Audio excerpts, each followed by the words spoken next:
xotin bo'lish, ya'ni ayol bo'lish bu nafaqat kelinlik, ovqat pishirish, ya'niki erkak uyga kelganda, ya'ni mening turmush o'rtog'im kelganda, men unga qanday xushmuomalalik qilishim kerak? Chunki avvalambor jinsiy xohish ham qayerdan boshlanadi?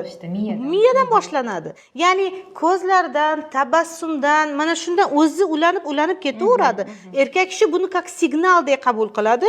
Tabiiy holatki, keyin yolg'iz qolishganda u yog'i o'zi ulanib ketaveradi. U yog'ini o'zi tabiatni o'zi shunaqa qilib qo'ygan, ko'rsatadi qayerga kirib ketish kerakligini. Kechirasizlar, qo'pol bo'lsa ham.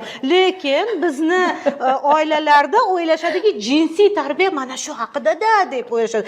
Yo'q, bu haqida emas. Shunchaki ayolning funksiyasi nimada? Ayol bu nima? Erkak kishining funksiyasi nima?